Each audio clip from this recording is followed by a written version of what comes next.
mais il risque de se développer, ne serait-ce que par toute la réclame que l'on fait autour de lui. On en fait trop, c'est-à-dire vous dites par exemple le ministre de l'Intérieur qui tout d'un coup annonce une loi ce week-end contre ça, finalement il a peut-être donné des idées à certains. Peut-être pas jusqu'à ce point-là, mais il y a un risque. Il y a un risque. Vous restez avec moi. Nous sommes aussi avec Tariq Ramadan, en direct de Londres, professeur d'études islamiques à Oxford. Merci d'être avec nous quelques minutes.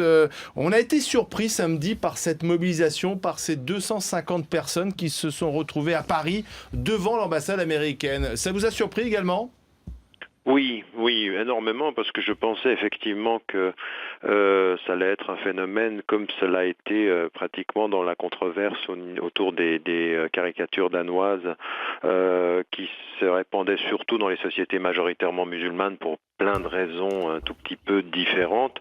Je pensais que les choses ne se passeraient pas à Paris. Encore une fois, 200 personnes devant une ambassade, ça reste tout à fait marginal par rapport à la communauté des musulmans qui vivent en France. Mais ça veut dire que certains, un peu comme on l'a vu d'ailleurs dans les sociétés majoritairement musulmanes, utilisent un sentiment anti-américain, instrumentalisent ce qui s'est passé pour exprimer leur rejet des États-Unis et de ce qui peut être fait au nom des États-Unis. Alors encore une fois, c'est marginal, il faut aller dans les sources profondes de ce qui est en train de se passer aujourd'hui. Oui, mais c'est marginal, mais qui organise un tel rassemblement ? Qui envoie des SMS ? Qui prévient des salafistes ou je ne sais qui et ensuite organise cette manifestation ?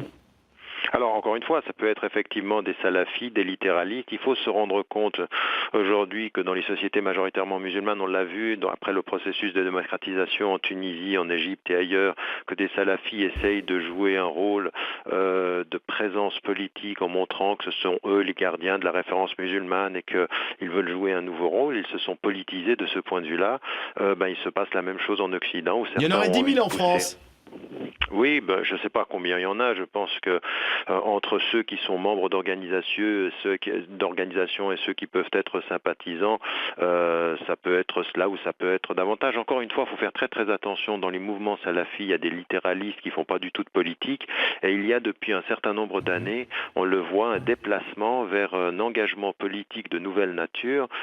Et là où la question doit être posée fondamentalement, c'est que ces mouvements-là, qui ne faisaient pas de politique hier et qui sont poussés à faire de la politique et qui sont en train de déstabiliser les sociétés majoritairement musulmanes et qui sont en train de porter une voix qui est dans la version binaire et dogmatique malheureusement entre le eux et le nous, l'Occident contre l'islam contre l'Occident et qui vont utiliser toutes ces controverses pour alimenter leur rhétorique, malheureusement ces mouvements-là sont aussi issus de sociétés de pétromonarchie qui restent sur le plan politique les principaux alliés de l'Occident. On se retrouve avec les États-Unis qui soutiennent l'Arabie Saoudite et qui sont en lien avec le Qatar et qui en même temps se retrouvent avec des gens qui sont financés, nourris idéologiquement par ceux qui sont les alliés politiques. Ça pose un vrai problème. C'est une contradiction à laquelle il va bien falloir mettre un terme. René Cagnat ? Oui, mais les salafistes font parler d'eux en Asie centrale depuis 2 ou 3